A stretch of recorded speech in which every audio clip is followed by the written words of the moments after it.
Topic है ना प्रकाश। प्रकाश के बारे में पढ़ेंगे। प्रकाश की डेफिनेशन पढ़ते हैं पहले। प्रकाश के नियम, परावर्तन के नियम, ये आगे पढ़ेंगे। पहले प्रकाश देख लेते हैं। प्रकाश किस माध्यम में संचरण करता है? प्रकाश का संचरण किस माध्यम में होता है?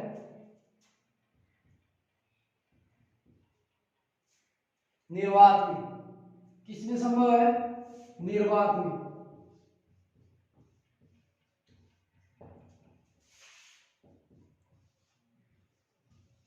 दो नंबर पॉइंट देखते हैं। प्रकाश कैसी विद्युत तरंगे है, मतलब तरंगे कौन सी है इसमें? प्रकाश में प्रकाश तरंग विद्युत चुंबकीय तरंग है, मतलब विद्युत चुंबकीय तरंग है। प्रकाश में विद्युत चुंबकीय तरंग पाई जाती है, मतलब प्रकाश में विद्युत चुंबकीय तरंग। फिर तीसरा पॉइंट देखते हैं। और प्रकाश के रंग का निर्धारण, प्रकाश के रंग का निर्धारण किससे होता है? तरंग दैर्ध्य से। तरंग दैर्ध्य से। तरंग दैर्ध्य, तरंग दैर्ध्य के द्वारा।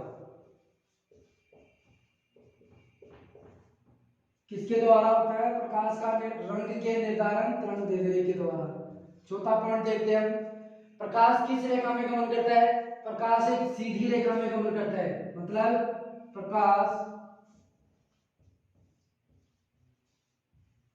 सीधी रेखा में गमन करता है।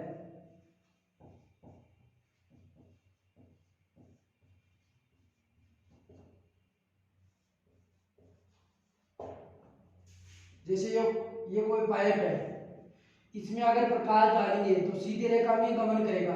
अगर इस पाइप के बैंड लगा दे, माना कि बैंड लगा दिया, तो इसमें प्रकाश घूम नहीं पाएगा, मतलब प्रकाश तिरछा नहीं हो सकता। तो प्रकाश किस रेखा में गमन करता है? एक सीधी रेखा में गमन करता है। प्रकाश की प्रकृति। अब प्रकाश की प्रकृति देखते हैं। प्रकृति देखते हैं। प्रकाश में द्वैत प्रकृति पाई जाती है। प्रकाश की प्रकृति कैसी होती है? द्वैत। द्वैत का मतलब दो रूप, स्वरूप में बटी होती है प्रकाश। एक होती है कण के रूप में। किस रूप में? कण के रूप में। एक होती है तरंग के रूप में। किस रूप में? तरंग के रूप में। अब कण के बारे में किसने बताया था? कणिका सिद्धांत। मतलब कण का मतलब क्या होता है? कणिका सिद्धांत। ये कणिका सिद्धांत किसने दिया था?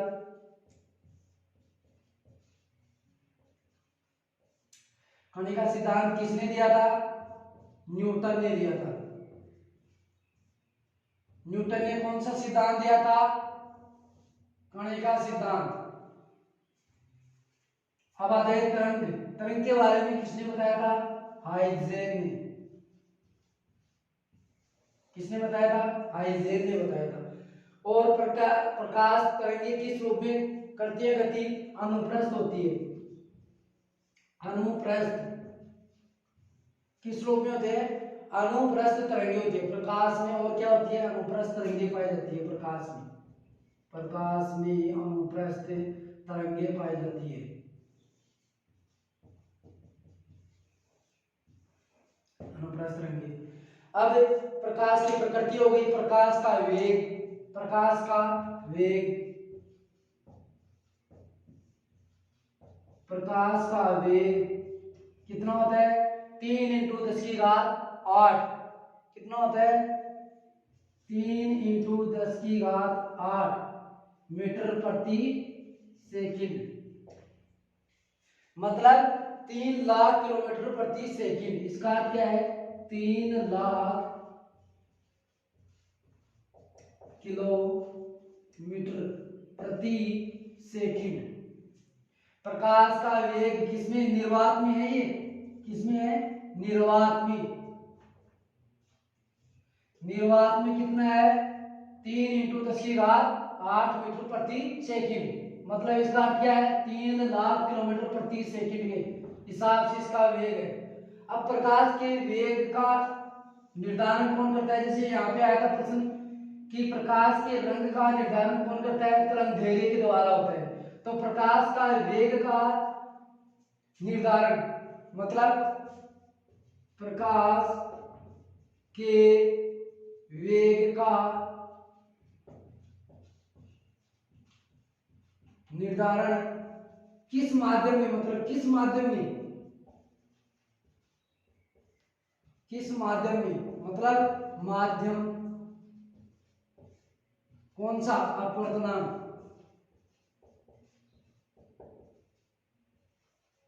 किसमें होता है, अपवर्तनांक के द्वारा। किसके द्वारा, अपवर्तनांक के द्वारा। किसका होता है, प्रकाश के वेग का निर्धारण। और प्रकाश के रंग का निर्धारण किसके द्वारा, तरंगदैर्घ्य के द्वारा। अब आती है बात, पहले संचरण किसमें करता है, निर्वात में ही कर सकता है। प्रकाश सीधी रेखा में गमन कर सकता है। प्रकाश नहीं हो तो हमें कैसा दिखाई देगा, अंधेरा ही अंधेरा दिखाई देगा। अब आगे देखते हैं, प्रकाश की प्रकृति पढ़ लिया। प्रकृति कितने स्वरूप में पाई जाती है, दो, प्रकृति द्वैत प्रकृति। द्वैत प्रकृति के बारे में किसने बताया था, डी ब्रोगली ने बताया था। देखो न्यूटन ने किसके बारे में बताया था, कणिका सिद्धांत दिया था। कणिका सिद्धांत बताया था। न्यूटन ने किसका सिद्धांत बताया था, कणिका सिद्धांत बताया था न्यूटन ने। और तरंग के बारे में किसने बताया था, हाइजेन ने। और हाइजेन ने तरंग के बारे में बता दिया। मैक्स प्लांक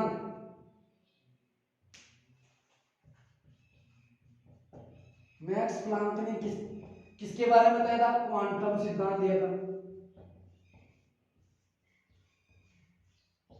क्वांटम सिद्धांत। और द्वैत प्रकृति के बारे में किसने बताया था, द्वैत प्रकृति के बारे में डी ब्रोगली। छोटी क्वेश्चन सोल्व हो गए यहाँ पे। हाइजेन ने किसके बारे में बताया था, कणिका तरंग के सिद्धांत।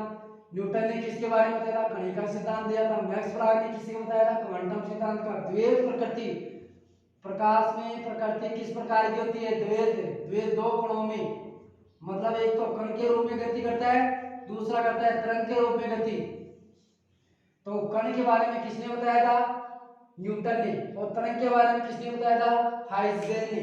अब देखते हैं प्रकाश की प्रकृति, मतलब प्रकृति में कितने रंग पाए जाते हैं, प्रकाश में कितने रंग पाए जाते हैं। तो प्रकाश में कितने रंग पाए जाते हैं, प्रकाश, ये जैसे कोई सूर्य, ये क्या है, सूर्य।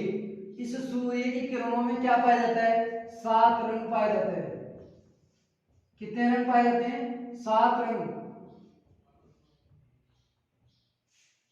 माना ये कोई वस्तु है, क्या है, वस्तु। अगर इस वस्तु पे इस प्रकाश के 7 रंग गिरेंगे, इस वस्तु पर 7 रंग गिर रहे हैं और गिर रहे हैं, इनमें परावर्तित कौन सा कलर हो रहा है, परावर्तित किरण। मतलब इस वस्तु में अगर कोई भी रंग परावर्तित नहीं हो रहा है, सभी रंग क्या हो रहे हैं, अवशोषित हो रहे हैं। क्या हो रहे हैं, एब्जॉर्ब, अवशोषित। अवशोषित को क्या कह सकते हैं, ऑब्जर्व, मतलब ऑब्जर्व भी कह सकते हैं, ऑब्जर्व। अवशोषित मतलब उनको ग्रहण कर लेना, सातों के साथ रंगों को ग्रहण कर लेती है। तो वस्तु किस रूप की दिखाई देती है, काली। किस रूप की होती है, काली, मतलब अंधेरा, अंधेरा दिखाई देता है। और ये क्या करती है, अगर सातों की सातों रंग क्या करती है, परावर्तित कर दी तो वस्तु किस रूप में दिखाई देगी, सफेद, मतलब व्हाइट, सफेद रंग की दिखाई देगी, सफेद रंग। और यहाँ पे काली रंग। और काले रंग होगी तो हमारे को अंधेरा दिखेगा, अंधेरा नहीं तो प्रकाश, प्रकाश नहीं दिखेगा, उस वस्तु का रंग नहीं पता चलेगा कि उस वस्तु में कौन सा रंग छिपा हुआ है। और अगर वो परावर्तित कर दे, क्या कर दे, परावर्तित कर दे सभी रंगों को, सातों रंगों को क्या कर दे, परावर्तित कर दे, परावर्तित कर देती है तो वस्तु किस रूप की होती है, सफेद रंग की। अगर जैसे कोई वस्तु लेते हैं, ये कोई वस्तु है, इसका रंग है, ये प्रकाश आ रही है, प्रकाश, इसमें कौन सी प्रकाश में कौन सी किरणें होती है, पराबैंगनी किरणें, पराबैंगनी किरणें भी पाई जाती है इसमें, क्या पाई जाती है, पराबैंगनी किरणें भी पाई जाती हैं। अब ये देखते हैं कि प्रकाश आ रहा है, यहाँ पे क्या हो रहा है, इस वस्तु में प्रकाश आ रहा है और वो वस्तु क्या है, माना ये हरी है, क्या है इसका रंग, क्या है उस वस्तु का रंग क्या है, हरा, और ये वस्तु हरे रंग को क्या कर रही है, एब्जॉर्ब कर रही है, मतलब अवशोषित कर रही है, हरे रंग को क्या कर रही है, अवशोषित कर रही है, और सातों रंगों को क्या कर रही है, परावर्तित कर रही है। तो वस्तु मेरे को किस रूप में दिखाई देगी, हरे ही दिखाई देगी, मतलब हरा रंग होगा उस वस्तु का, क्या होगा, हरा रंग। जैसे यहाँ पे देख लेते, कोई वस्तु है, ये कोई वस्तु है और ये प्रकाश है, ये सातों रंग गिर रहा है इसके ऊपर, क्या गिर रहा है, सातों रंग, लेकिन ये क्या कर रहा है, एक रंग ही अवशोषित करता है, अवशोषित, एक रंग को क्या कर रहा है, अवशोषित कर रहा है, और 6 रंगों को क्या कर रहा है, वापिस परावर्तित,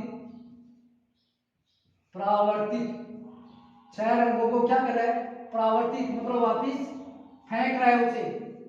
तो वो वस्तु जिस रंग को छोड़ेगी तो वह वस्तु उसी रंग की दिखाई देगी। जैसे ये वस्तु लाल है, ये वस्तु क्या है, लाल है, तो हमें उस वस्तु का रंग कैसा दिखाई देगा, लाल ही दिखाई देगा, उस वस्तु का लाल रंग दिखाई देगा, उस वस्तु का किस रूप में दिखाई देगा, रंग लाल ही दिखाई देगा। अगर मान लो एक ही दो रंगों को अब्जॉर्ब कर रही है, माना कि दो रंग है, उन्हें अब्जॉर्ब कर रही है, तो उन वस्तुओं को रंग प्रदर्शित नहीं कर सकते। हम इन रंगों को देखते हैं आंखों के द्वारा, जैसे ये कोई वस्तु है, इसके ऊपर आके प्रकाश गिरा, हम इनको एब्जॉर्ब करते हैं, मतलब अपनी आंखों से देखते हैं, आंखों से, आंखों के द्वारा देखते हैं, इसे आंखों के द्वारा देख लेते हैं, देख लिया। लेकिन हम क्या करते हैं, वो देखते हैं, वो कहां पे जाते हैं, रेटिना पर, किसके द्वारा देखते हैं, रेटिना के द्वारा पर। अब रेटिना के द्वारा देखते हैं तो रेटिना पर क्या पड़ता है, प्रतिबिंब पड़ता है, क्या पड़ता है, प्रतिबिंब। रेटिना पर क्या गिरता है, प्रतिबिंब पड़ता है, और प्रतिबिंब क्या करता है, रेटिना के ऊपर जो गिरने वाले प्रतिबिंब को है, उस वस्तु का रंग को पहचानने का कार्य करते हैं, उस वस्तु के रंग को पहचानने का कार्य करता है। मैंने पहले बता दिया, प्रकाश के रंग का निर्धारण किसके द्वारा होता है, प्रकाश के रंग का निर्धारण तरंग दैर्ध्य के द्वारा होता है, कि उसका तरंग दैर्ध्य ज्यादा है या कम है, मतलब मैक्सिमम या मिनिमम, मतलब कम या ज्यादा, कम या ज्यादा है। तो प्रतिबिंब है, इस प्रतिबिंब का रंग कैसा है, जैसे माना कि ये वस्तु लाल है, तो वस्तु हमें कोई प्रतिबिंब दिखाई देगा, वो प्रतिबिंब आंखों के द्वारा देखते हैं, आंखें क्या करती है, रेटिना के ऊपर देखते हैं, रेटिना क्या करता है, प्रतिबिंब बनाता है, उस वस्तु का क्या होता है, प्रतिबिंब बना के उस वस्तु के ऊपर जो रंग प्रदर्शित हो रहा है, उस वस्तु पे जो रंग होता है, उस रंग को हमारे को दिखाने का कार्य करती है। योग है इसके बारे में। अब पढ़ते हैं, प्रकाश की प्रकृति पढ़ लिया। अब प्रकाश की घटनाएं, प्रकाश में कौन कौन सी घटनाएं होती है, प्रकाश में कौन कौन सी घटनाएं होती है।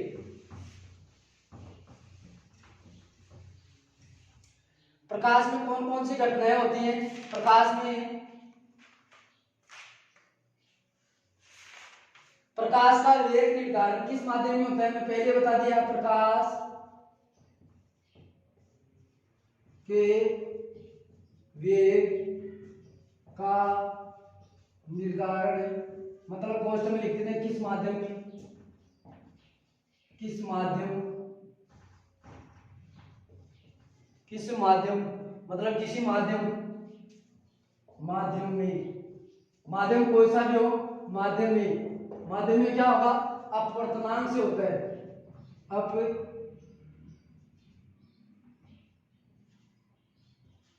अपवर्तनांक से होता है।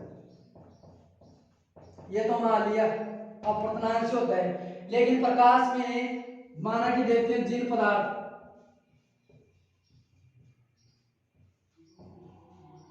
पदार्थों का अपवर्तनांक अधिक होगा, क्या होगा, जिन पदार्थों का अपवर्तनांक क्या होगा, अधिक होगा।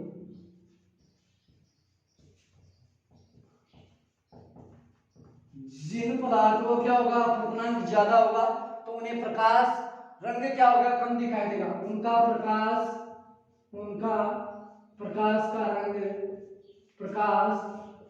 का रंग कैसा दिखाई देगा, प्रकाश का रंग प्रकाश के वेग में कम होगा। मतलब प्रकाश यहाँ पे अपवर्तनांक किसके माध्यम है, किस माध्यम से, वेग से तो है, तो क्या करेगा, अपवर्तनांक ज्यादा है माना कि उसका, तो उसके उनका प्रकाश का वेग क्या होगा, वेग क्या होगा, कम होगा, वेग कम होता है। अब वेग कम हो गया, कैसे कम होता है, अपवर्तनांक में, जैसे ये क्या है, विरल माध्यम है, ये क्या है, विरल मतलब वायु, क्या है, वायु, और ये क्या है, ठोस चीज मतलब सघन माध्यम, जैसे ये क्या है, जल, ये क्या लेते हैं, जल, ये क्या है, वायु। जब अगर यहां से कोई सूर्य की किरण आती है, प्रकाश का पुंज आता है, तो विरल माध्यम है, क्या है, विरल माध्यम है, तो विरल माध्यम से अगर प्रकाश की किरण आ रही है और सघन माध्यम में जा रहा है, तो किस पर निर्भर करेगी, उसका वेग किस पर निर्भर करेगा, अपवर्तनांक पर निर्भर करेगा। ये कोई प्रकाश की किरण है, ये विरल माध्यम में बहुत तेज गति से वेग बढ़ता है, इसका विरल माध्यम मतलब वायु में, मतलब ये वायु में क्या करेगी, जल्दी से गति करेगी और गति करके सघन माध्यम में आएगी, मतलब ठोस चीज में आएगी, मतलब बर्फ आ जाए, जल आ जाए, जल में आएगी तो धीरे धीरे गति करेगी, क्या करेगी, धीरे धीरे गति करेगी, और क्या होगा, इसका अभिलंब झुक जाएगा। तो अब किस पे निर्भर करेगा, अपवर्तनांक पे निर्भर करता है। तो पहला पॉइंट हो गया, दूसरा पॉइंट हो गया, तीसरा पॉइंट देखते हैं हम, प्रकाश के लिए किस माध्यम होना आवश्यक है, किसी माध्यम का सघन होना, किसी माध्यम का क्या होना, सघन होना, या विरल क्या होना, विरल होना। प्रकाश के लिए किसी माध्यम का होना आवश्यक है, किसी माध्यम का तो होना आवश्यक है। अगर वो माध्यम क्या है, सघन भी हो सकता है और क्या हो सकता है, विरल भी हो सकता है। सघन माध्यम है और विरल माध्यम है, तो उस माध्यम क्या होना आवश्यक है, यहाँ पे माध्यम होना अति आवश्यक है। माध्यम सघन हो चाहे विरल होना चाहिए, विरल होना हो। किस पर निर्भर करता है, अपवर्तनांक पर, किस पर निर्भर करता है, अपवर्तनांक पर निर्भर करता है।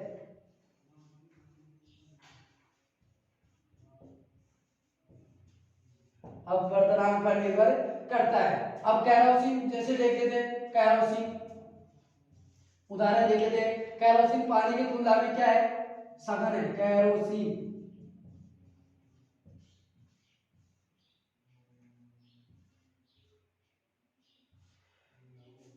कैरोसिन क्या है, सघन माध्यम है। कैरोसिन पानी की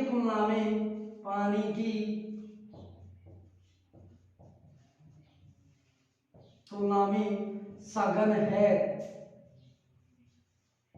सघन होता है। अब कैरोसिन देख लेते, एग्जाम्पल कैरोसिन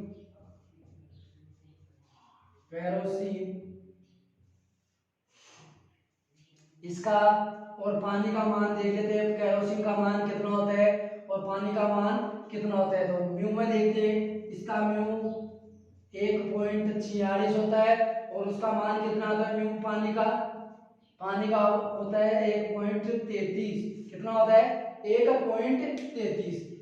अब हमारे प्रकाश के वेग का निर्धारण किस माध्यम से होता है? अपवर्तनांक पर निर्भर करता है। अब अपवर्तनांक पर निर्भर करता है तो अपवर्तनांक जिस माध्यम का अधिक होगा उनका वेग क्या होगा? कम। मतलब इस माध्यम जो ये कोई माध्यम है सघन है तो उसका वेग क्या हो जाएगा? ये सघन माध्यम है, सघन माध्यम है। और ये क्या है? विरल माध्यम है। विरल मतलब वायु। ये क्या है? जल। माना कि कोई लेते हैं वस्तु, जल ले लेते हैं, बर्फ ले लेते हैं, कुछ भी ले लेते हैं, ये क्या माध्यम है? सघन माध्यम है।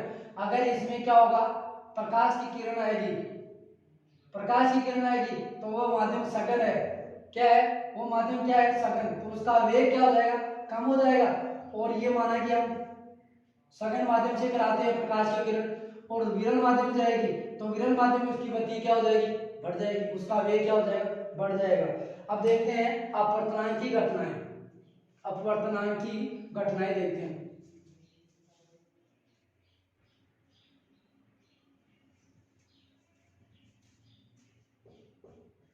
प्रकाश की घटनाएं, प्रकाश में कौन कौन सी घटनाएं होती है? मतलब प्रकाश में पहले पढ़ते हैं प्रकाश के परावर्तन के बारे में। प्रकाश का परावर्तन, परावर्तन के बारे में पढ़ते हैं। मतलब प्रकाश क्या करता है? अपनी किरणों को वापस फेंकने, मतलब जब कोई परिभाषा देखते हैं, जब कोई प्रकाश, जब कोई प्रकाश, जब कोई प्रकाश क्या होता है? जब कोई प्रकाश किरण एक माध्यम से, किरण एक माध्यम से, एक माध्यम से चलकर, चलकर दूसरे माध्यम,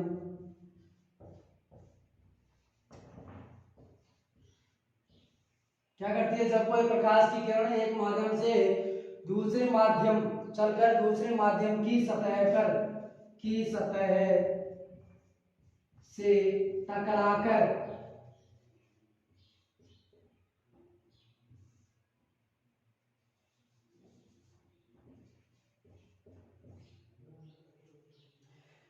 टकराकर क्या करती है? उसी माध्यम में वापस, उसी टकराकर वापस,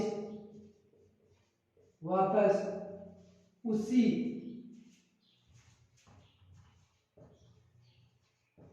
उसी माध्यम में लौट जाती है। क्या कर जाती है?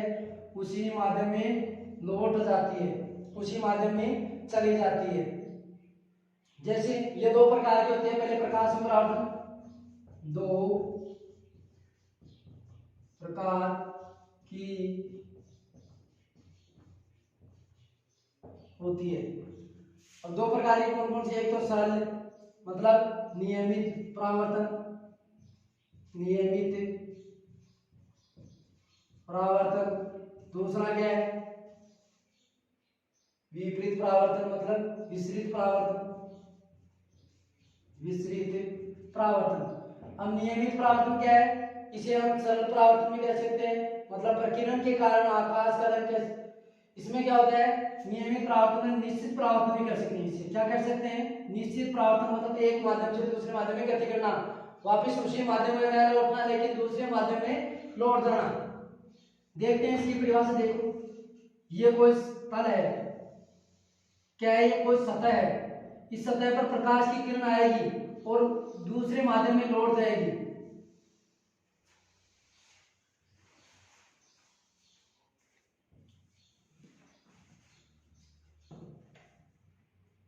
परावर्तन दो प्रकार की होती है। परावर्तन कितने प्रकार के होते हैं? दो। एक होता है नियमित, नियमित परावर्तन,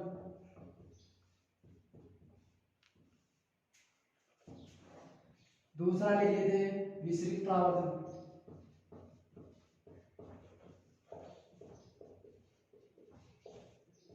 इनका डायग्राम बना लेते हैं पहले। देखो ये क्या है? एक समतल और चिकना तल है, इसके ऊपर क्या गिरेगी, कोई प्रकाश की किरण आई, क्या ये कोई प्रकाश का पुंज, मतलब किरण बोल दो चाहे पुंज बोल दो, ये सूर्य की एक किरण आई और इस तल से टकराई और इस तल से टकराकर दूसरे माध्यम में लौट जाना,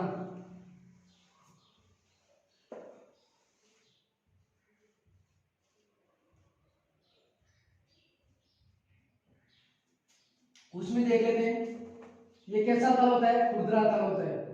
इसके ऊपर कोई प्रकाश की किरण गिरेगी तो इसका कोई नियम, इसकी कोई दिशा नहीं होती है, इसमें कोई दिशा नहीं होती है, ये किसी भी दिशा में मुड़ सकती है, मतलब आई उस दिशा में भी घूम सकती है, वापस इस दिशा से आई इस दिशा में भी जा सकती है और इस दिशा से आई वापस उसी माध्यम में लौट सकती है। इसका कोई माध्यम फिक्स नहीं होता है। ये खुरदरा, तो इसके बारे में देखते हैं। ये चिकना, समतल होता है। ये कैसे होता है, खुरदरा, और कैसा होता है, असमतल।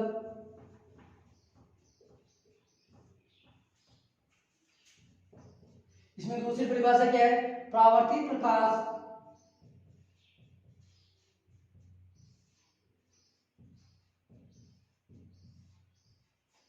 परावर्तित प्रकाश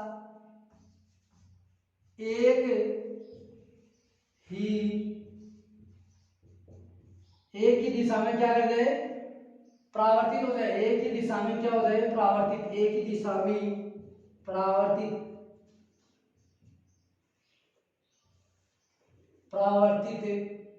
होता है, एक दिशा में परावर्तित होता है। और ये क्या करता है, परावर्तन के पश्चात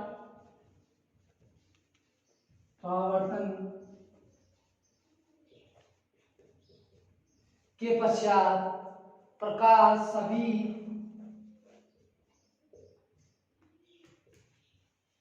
सभी संभव दिशाओं में, या यहाँ पे क्या लिख सकते हो, किसी भी दिशा में, निश्चित नहीं है, किसी भी दिशा में परावर्तित हो सकता है, परावर्तित होता है।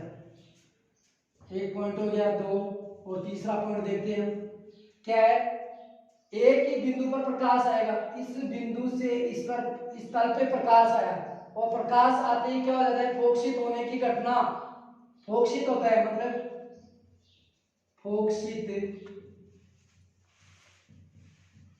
होने की घटना को क्या कहते हैं, नियमित परावर्तन घटना को क्या कहते हैं, नियमित परावर्तन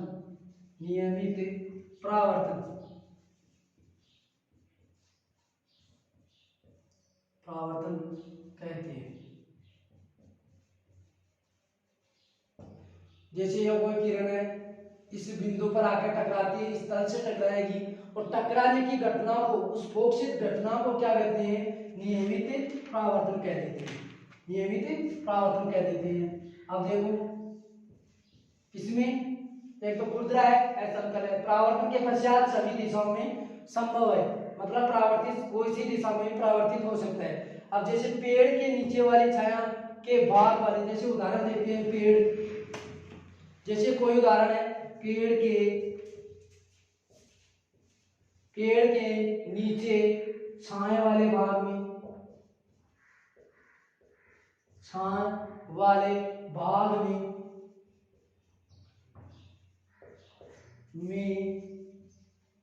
प्रकाश किस रूप में होता है, विस्तृत परावर्तन।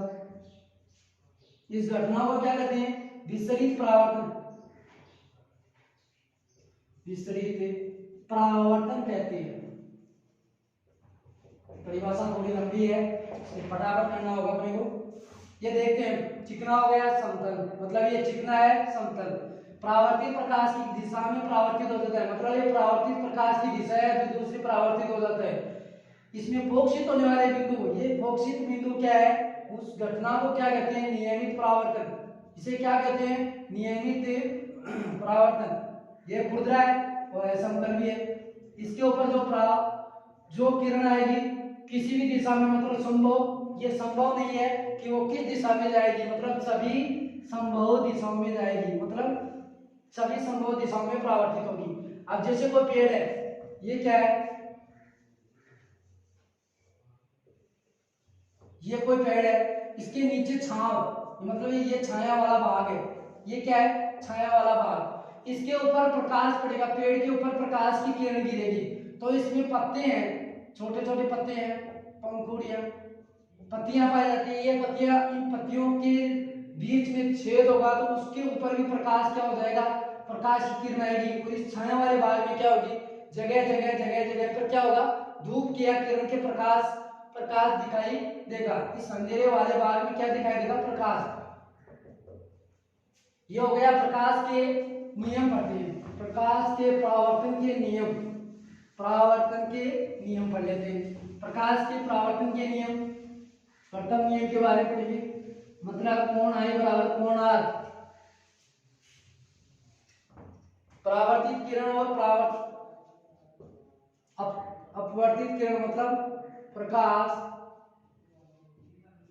के परावर्तन के नियम, प्रकाश के परावर्तन के नियम। प्रकाश के परावर्तन के नियम देखते हैं। पहले एक संरचना देख लेते हैं इसकी।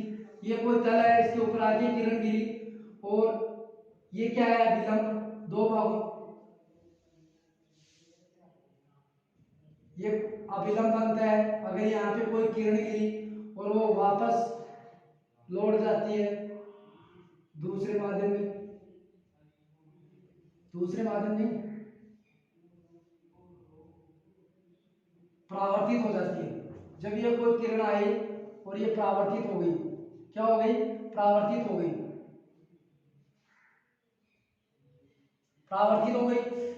अब ये क्या है? अभिलंब। इसे क्या कहते हैं? अभिलंब। ये क्या है? परावर्तित, परावर्तित किरण है। ये क्या है? अपवर्तित किरण। इसे क्या कहते हैं? आपतन तल भी, मतलब आपतित किरण भी कहते हैं। आपतित किरण, परावर्तित किरण। ये क्या है? आपतन,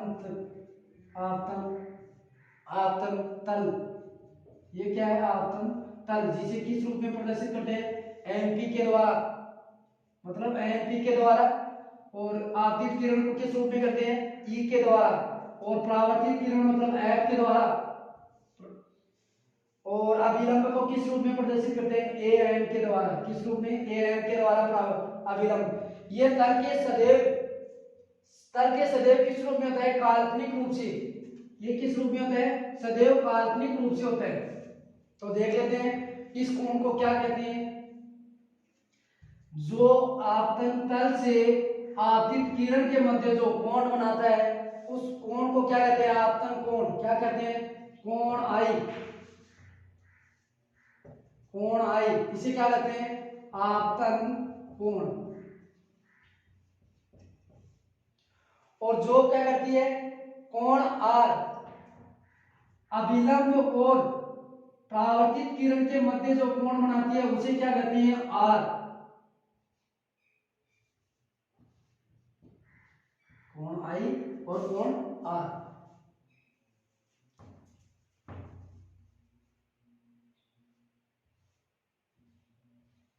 कोण आई और कोण आर। अभिलंब और आपतित किरण के मध्य कोण बनता है उसे क्या कहते हैं? आई, कोण आई और कोण आर किसे कहते हैं? परावर्तित किरण, कोण आर। इसे क्या कहते हैं? परावर्तन कोण, परावर्तन कोण कहते हैं।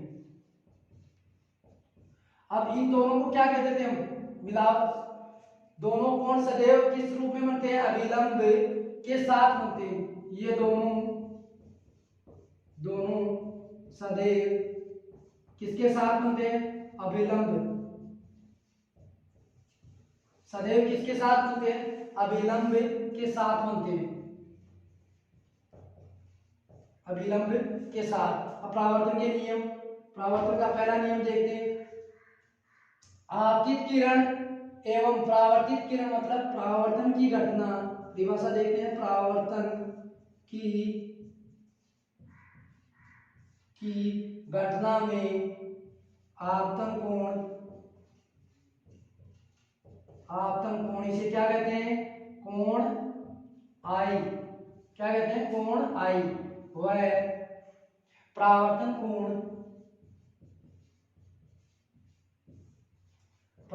कोण इसे क्या कहते हैं? कोण आर। क्या कहते हैं? कोण आर मतलब परावर्तन की घटना में आपतन कोण एवं परावर्तन कोण आर का मान कैसा हो? समान। का मान समान हो, उसे क्या कहते हैं? सदैव कैसे होते हैं? समान होता है। समान होता है। ये क्या है? प्रथम नियम है, परावर्तन का प्रथम नियम है। ये नियम है। दूसरा नियम क्या है? द्वितीय नियम आपतित किरण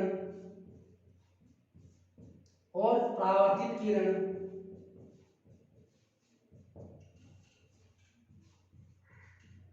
एवं मतलब अभिलंब तथा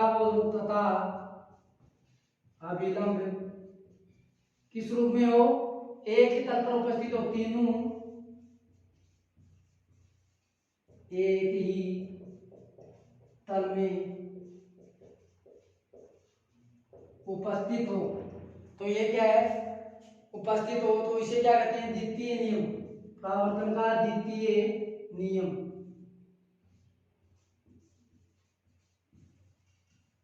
द्वितीय नियम कहते हैं। ये हो गया प्रकाश के प्रथम नियम। दूसरा नियम, प्रथम नियम क्या है? आपतन कोण और परावर्तन कोण का मान क्या होता है? समान। इस कोण का और इस कोण का मान क्या होता है? समान होता है।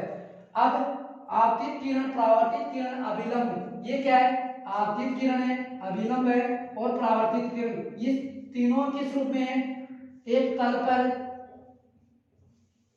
इस तल पर क्या है? तीनों समान मतलब इस तल पर उपस्थित होते हैं, उपस्थित हैं। इसे क्या कहते हैं? द्वितीय नियम। अब परावर्तन की घटना मतलब परावर्तन की घटना और देख लेते हैं। परावर्तन की घटना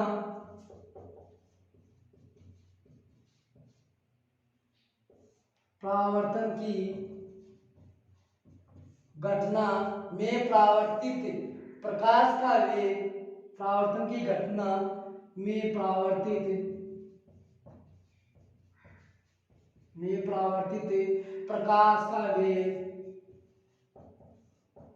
प्रकाश का वेग और वेग के साथ में क्या होती है?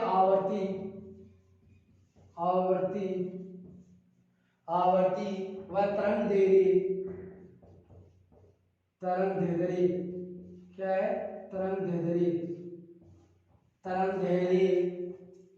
अपरिवर्तित रहते हैं। क्या रहते हैं?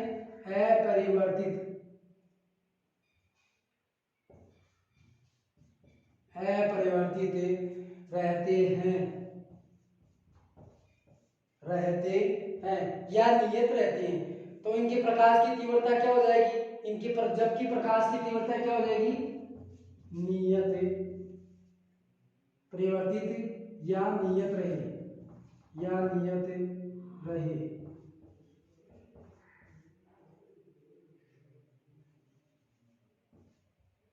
तो इसे जबकि प्रकाश की तीव्रता तीव्रता में या तीव्रता परिवर्तित हो जाए।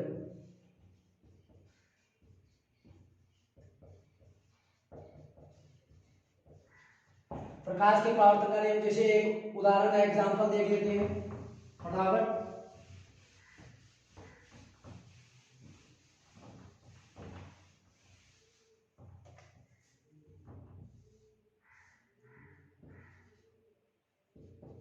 आपतित किरण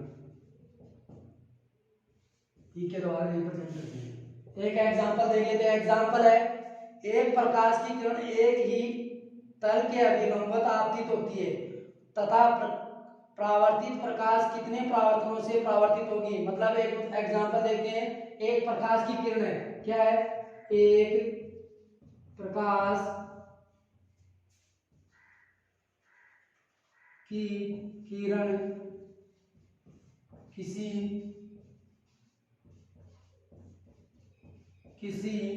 तल के सापेक्ष 30 डिग्री का कोण बना रही है। कितने डिग्री का? 30 डिग्री का कोण, 30 डिग्री का कोण बनाती है। तब परावर्तित किरण, तब परावर्तित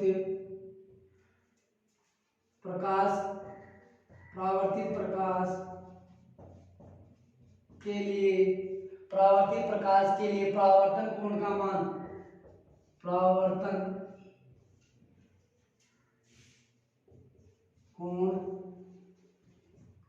होता है। परावर्तन कोण का मान कितना होता है? जैसे एग्जाम पहला ऑप्शन देता हूँ 30 डिग्री, दूसरा 60 डिग्री, तीसरा ऑप्शन है 90 डिग्री और चौथा ऑप्शन है 45 डिग्री। तो देखते हैं ये क्या कह रहा है, प्रकाश की किरण किसी तल के सापेक्ष 30 डिग्री का कोण बनाती है। तल के सापेक्ष क्या कर रही है, प्रकाश की किरण, ये प्रकाश की किरण है और तल के सापेक्ष कितनी डिग्री का कोण बना रही है, 30 डिग्री का कोण बना रही है तल के सापेक्ष। और वो परावर्तित होते समय परावर्तन के कोण का मान कितना होगा? आंसर देखते हैं इसका, 30 डिग्री प्लस कोण आई, कोण आई का मान पूछा है, कोण आई बराबर कितना, अभिलंब लेंगे, तीनों एक ही तल पे हैं, इसका मान कितना है, दिया हुआ है 30, कोण आई का मान और अभिलंब देखते हैं। तो कोण आई बराबर 90 और -30 डिग्री, तो कोण आई बराबर कितने डिग्री का बचेगा, -30 डिग्री। 90 में 30 गए तो 60 डिग्री का कोण बच गया। कितने ऑप्शन क्या हो गया, 60 डिग्री। आई का मान आपतन कोण मतलब परावर्तित किरण, तो अभिलंब और परावर्तित किरण के मध्य का कोण कितना है, 60 डिग्री। मतलब 30 डिग्री इसका, 30 डिग्री 30 डिग्री, 60 डिग्री का कोण हो गया। अब एक एग्जांपल और देख लेते हैं। एक प्रकाश की किरण अभिलंबवत आपतित किरण है और परावर्तित प्रकाश के कितने प्रकाश के परावर्तन में परावर्तित होगी। मतलब ये प्रकाश का परावर्तन है, परावर्तित अभिलंबित है और परावर्तित प्रकाश कितने परावर्तन कोण का मान बनाएगी। अब ये आपतन तल से नहीं पूछा और पूछ किससे लिया, आपतित किरण से पूछ लिया।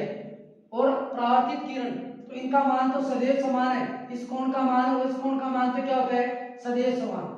अगर आपको ये पूछ लेता है कि आपतन तल से आपतित किरण का मान देखिए, जैसे दे दिया आपको 60 डिग्री का मान और पूछ लिया परावर्तन का कोण, परावर्तन किरण का मान पूछ लिया आपको, माना कि ये 60 दे दिया, 60 डिग्री का कोण दे दिया बराबर प्लस 60 डिग्री प्लस कोण आई बराबर वही आपतन तल 90 डिग्री, समकोण को 90 डिग्री भी कह सकते हैं। यह उदाहरण, तो कोण आई बराबर 90 - 60 डिग्री, तो कोण आई बराबर कितने डिग्री का कोण बनेगा, 30 डिग्री का कोण बनेगा। यहाँ पे कितने डिग्री का, 30 डिग्री का। यहाँ पे कितने डिग्री का हो, 60 डिग्री का कोण हो, तो क्या हो जाएगा, 60 डिग्री बराबर आई, क्या होगा, आई बराबर 90 डिग्री अभिलंब, ये क्या है, अभिलंब। तो कोण आई बराबर 90 - 60 डिग्री